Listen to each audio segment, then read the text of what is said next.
Aljur Abrenica may butt exposure sa pelikula nila ni AJ Rabal.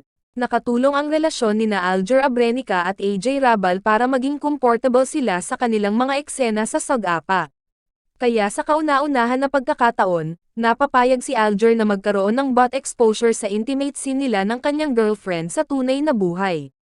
Si Lawrence Fajardo ang direktor ng Sagapa at napakahalaga na malaki ang tiwala sa kanya ni Aljur na nakumbinsi na ipakita ang hubad na katawan sa bagong pelikula ng Viva Max na mapapanood simula sa August 25, 2023.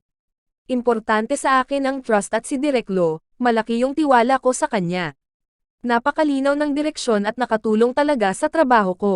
Malaking ginhawa, reaksyon ni Aljur tungkol sa masesela na eksena na ginawa nila ni AJ sa Sagapa. Pangalawang proyekto na nila ito na magkasama. Unang nagkatrabaho ang dalawa sa Viva Max movie na Nerissa at dito nabuo ang kanilang pagmamahalan. Pero para kay Aljur, ang Sagapa ang pelikula na talagang sila ni AJ ang magkasama. Working with AJ, first time iyon kasi hindi ko siya masyadong naka-eksena sa Nerissa. Bago lahat sa akin, na-excite ako. Sa mga love scene, lahat naman ng love scene, hindi madali kasi kailangan may anggulo. It's well executed. Masaya ako sa naging resulta.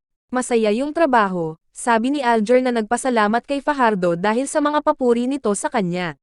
This is the first time na nagtodo si Aljur.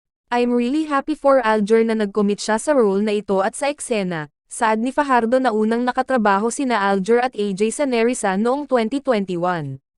Alam ni Aljur kung ano ang eksena at yung karakter na gagampanan niya, that's why I'm happy na without hesitation, ginawa ni Aljur kung ano yung dapat gawin.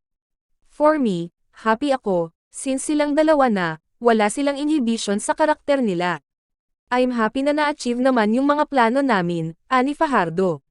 Tungkol sa dalawang tao na nagmamahalan at gagawin ang lahat para sa kanilang kinabukasan ang kwento ng Sagapa. Hindi naman nalalayo sa istorya ang relasyon nina AJ at Aljur na ipinaglaban ang kanilang pag-iibigan.